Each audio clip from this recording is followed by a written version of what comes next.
안녕하세요. 그레이즈 빌딩의 팀장 김지한입니다. 네, 오늘도 10분 노하우로 찾아왔습니다. 자, 오늘은요, 이걸 모르면 오히려 건물 살 때 나중에 손해 보실 수도 있습니다. 자, 과연 어떤 건지 좀 얘기를 들어볼 텐데 바로 용도 지역에 관한 이야기를 좀 나눠볼까 해요.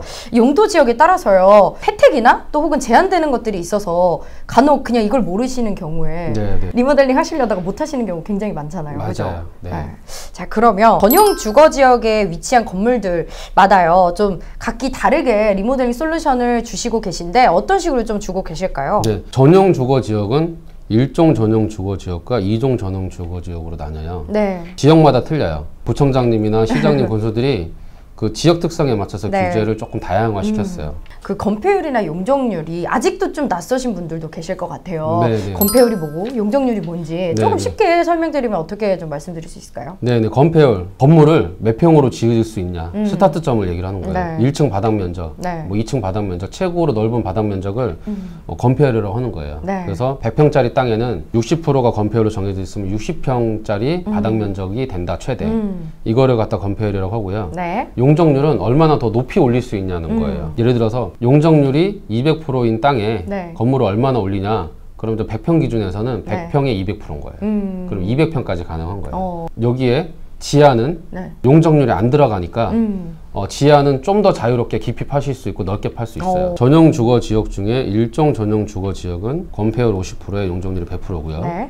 2종 전용 주거 지역은 건폐율 50%에 용적률이 150%예요. 자, 그러면 여기는 주거만 될 수 있냐, 그건 아니고 주거도 세탁소도 좀 있어야 되고 사무실도 좀 있어야 되고 주거 단지에도 이런 요소들이 좀 필요하잖아요. 자, 그런 부분도 허가는 됩니다. 다만 건물을 넓고 높게 지을 수 없으니 그런 쪽에서 경쟁력이 좀 딸리는 거예요. 가령 예를 들어서 1종 전용 주거 지역에서는요, 건폐율 50%에 용적률 100%니까 땅이 50평이다. 그러면은 25평밖에 못 짓는 거예요. 자, 그거를 몇 개 층 올리냐? 2층 정도. 이 정도밖에 못 올리는 거예요. 우리 전형적으로 생각하는 주택. 여기서 뭐 예를 들어서 이거를 사무실을 쓴다, 못 쓴다, 세탁소를 쓴다, 못 쓴다, 허가는 되지만 경쟁력이 떨어지니 자연스럽게 주택들이 이제는 입지하게 되는 거죠. 그렇게 이해하시면 좋고요. 여기서 전용자가 빼고 또 일반 주거 지역으로 가면 지금 여러분들이 강남에 가장 많이 투자하시는 패턴이세요. 1종 일반 주거 지역, 건폐율이 60%에 용적률이 150% 정도 합니다. 자, 2종 일반 주거 지역이 건폐율이 60%에 용적률이 200% 정도 합니다. 3종 일반 주거 지역이 건폐율이 50%에 용적률이 250% 됩니다. 자, 딱 듣기에도 1종, 2종, 3종 숫자가 높아질수록 층고가 많이 올라가는 거예요. 투자는 3종으로 갈수록 좋아지세요. 3종으로 갈수록 1, 2층에 전 상가가 들어가기 좋은 거예요. 일반 주거 지역 중에서는 3종으로 갈수록 토지값이 비싸고 개발 여지가 더 다양하다. 실제로는 이런 일이 있었어요. 강남에는 이게 막 혼재돼 있어요. 그래서 뭐 도로 하나, 그냥 도로도 아니에요. 뭐 그냥 건물 사이에 하나. 2종과 3종이 막 이렇게 중첩돼 있단 말이죠. 이런 상황인데 2종, 3종을 잘 구분을 못 하시고 이 건물에 어떤 지어질 수 있는 역량에 대해서 이해를 못 하시고 뻐젓이 3종이 더 싸게 나와 있는데도 바로 옆에 2종을 선택하시는 경우, 이런 안타까운 경우들이 있어요.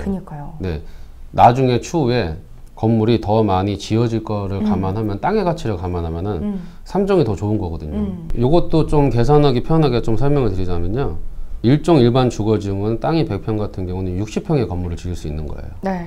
자, 그러면은 건물은 몇 층까지 올릴 수 있냐? 바닥 면적을 몇 평으로 할지에 따라 좀 틀리겠지만 보통은 그냥 뭐 2.5층에 3층 이렇게 보시면, 2.5층이 뭐냐 좀 애매하게 말씀할 수도 있는데 2층 건물이 올라가고 나머지 최상층은 이제 루프탑으로 조성한다든지 이런 거를 뭐 2.5층이라고 좀 이해하기 쉽게 표현할 수 있을 것 같고요. 2종 일반 주거지역 역시 60%의 용적률이 200%세요. 그럼 마찬가지로 100평 건물에 60평. 그럼 건물은 200평짜리 조성이 되니까 건물을 넓게 지면은 3.5층, 그리고 건물을 조금 축소해서 지면 4층. 설계가 어느 건지, 어느 거가 유리한지에 따라서 이제 다양하게 선택하실 수 있고요. 3종은 100평짜리 건물에 50평의 건물을 지을 수 있고요. 용적률은 250%니까 5층. 5층으로 지을 수 있고, 조금 더 좁게 높게 지을 수 있다라면 6층도 가능한 거고요. 자, 그러면 이어서요. 준주거 지역 지역에 위치한 그런 네네. 건물들은 좀 어떻게 보면 좋을까요? 그런 지역에 가면 일단 1조 사선을 안 받아요. 아. 그리고 건폐율이 70%에 네. 용적률이 400%. 확실히 올라가네요. 네, 확실히 건물이 네. 확 올라가요. 저는 꼬마 빌딩 투자하시는 입장에서는 준주거 지역까지 괜찮지 좋다. 않나라는 생각이 들고요. 네. 건폐율 용적률에 좀 뭔가 이제 자유로우니까 되게 많은 다양한 시도를 할 수 있어요. 건물을 그쵸. 살리기 위해서. 네. 근데 제가 준주거 지역, 네. 상업 지역, 공업 지역을 조금 묶어서 그냥 한 번에 설명을 드릴게요. 준주거 지역, 상업 지역, 공업 지역에 대한 문의는 대부분 땅값이 비싸요. 엄청 비싸요. 네. 그러니까 작은 땅을 찾아오세요. 자, 작은 땅을 찾아오시는데 문제가 뭐냐? 용적률은 혜택이 이렇게 자유롭게 건물이 올라갈 수 있는데 주차 법규는 똑같아요.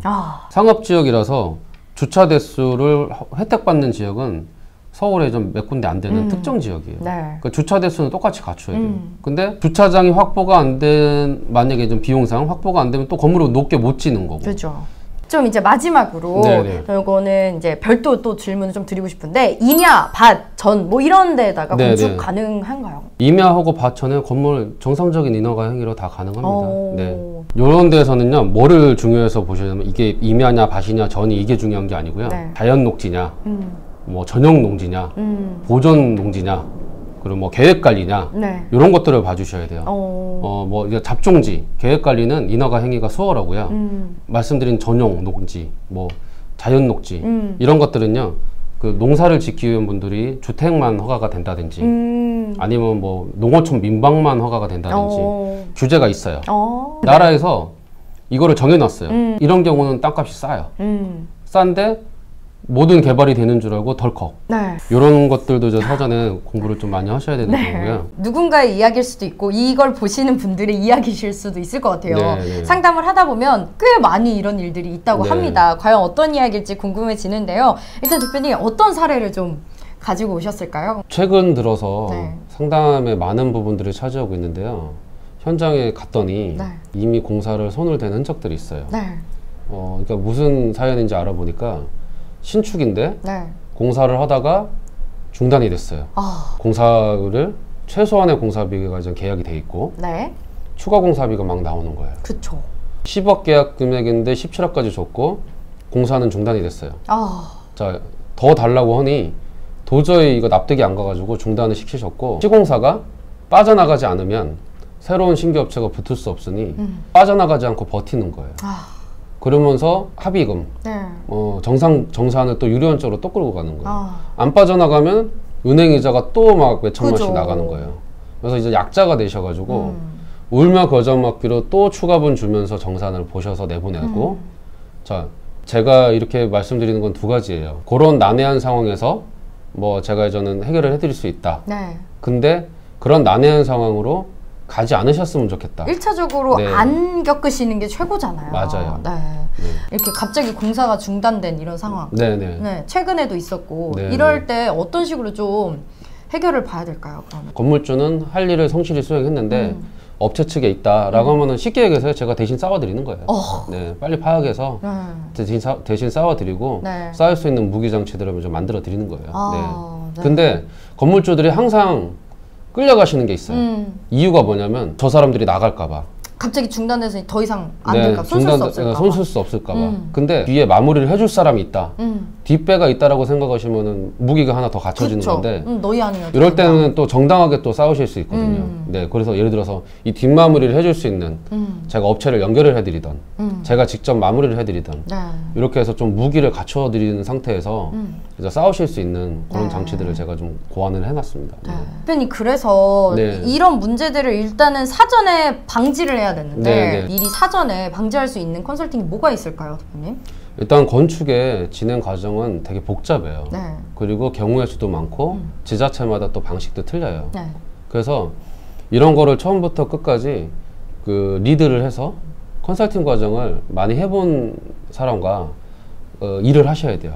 안 그러면은 건물주가 각 분야별 뭐 건축사님, 해체, 멸실, 착공, 업체 선정 이런 과정을 하나하나 다 하시면 놓치시는 부분이 굉장히 많이 나와요. 맞습니다. 그래서 전체적인 컨설팅을 좀 받으시는 걸 추천해 드리는데 수억 원, 손해를 수천 수억 원의 수익으로 돌아오실 거예요. 그리고 날아가는 비용을 잡아주는 걸로 저는 인지하시면 되고요. 1차적으로 좀 상담을 받아보셔서 이게 정말 합리적으로 공사가 진행 가능한 견적인지 네. 또 과정인지를 좀 꼼꼼하게 상담 받아보셨으면 좋겠고요. 뭔가 요구가 좀 불합리한데? 찝찝할 때. 성금을 계약서에 맞춰서 줬는데 왜 자꾸 뭔가를 또 넣는 거지?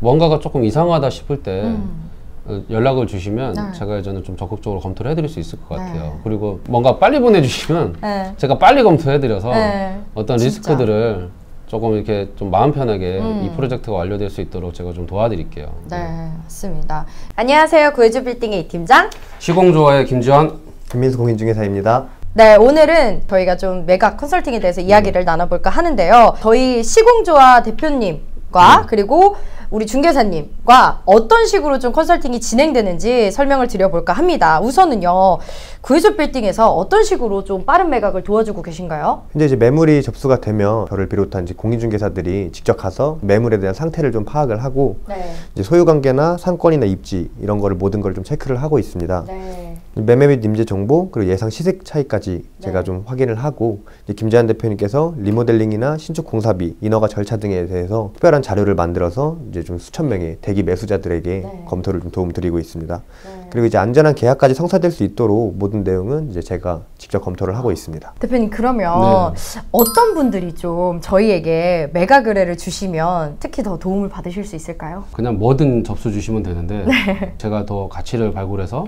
저희 고객들한테 이제 밸류업 할 수 있게 해드리는데 네. 그걸 어떻게 하냐? 리모델링으로 이제는 좋아질 수 있는 밸류업, 신축으로 나올 수 있는 어떤 면적 규모 검토, 그래서 이제 3D도 표현을 하고 평면도를 구성해가지고 면적이 몇 평까지 나오는지 규모 검토해드리고 이래서 월세가 얼마까지 올라갈 수 있는지 그런 과정 속에서 나올 수 있는 희망적인 부분, 뭐 보수적인 부분 이런 것들을 찾아서 네. 매수자분들께 소개를 시켜드리는 거예요.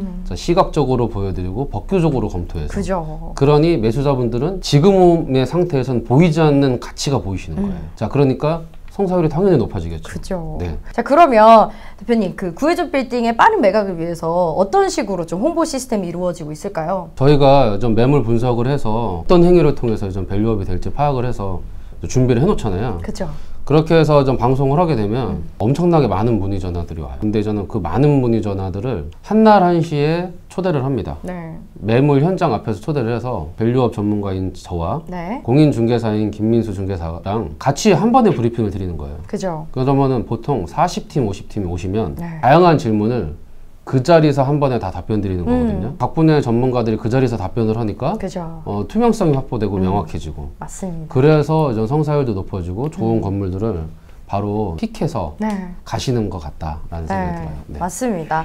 그러면 유튜브 통해서 이제 실제로 계약되는 사례가 굉장히 많다고 알려져 있는데 어떻게 이렇게 가능한 걸까요? 저희 구독자가 이제 수만 명이지만 이제 구독 안 하신 수십만 명이 정말 저희 유튜브를 지속적으로 유입이 되고 지속적으로 보고 있기 때문에 빠른 매각 컨설팅이 가능하고 실제로 저희가 영상을 업로드 했을 때 그 영상을 보고 이제 당일에 매매가 된 사례도 많이 보유하고 있기 때문에 가능한 것 같습니다. 지금도 매각을 고민 중이신데 이거 어떻게 하면 빨리 팔 수 있을지 고민 중이시라면 연락을 주시면 저희가 분석을 해서 최대한 빠른 매각을 도움드리도록 하겠습니다. 자, 이렇게 해서 오늘은요 용도 지역에 관련된 이야기를 좀 나눠봤고요. 요것들 꼼꼼하게 체크하셔서 여러분이 투자하시는데 많은 도움이 되셨으면 좋겠습니다. 그러면요 저희는 다음번에 더 좋은 10분 노하우로 인사드리도록 하겠습니다. 안녕.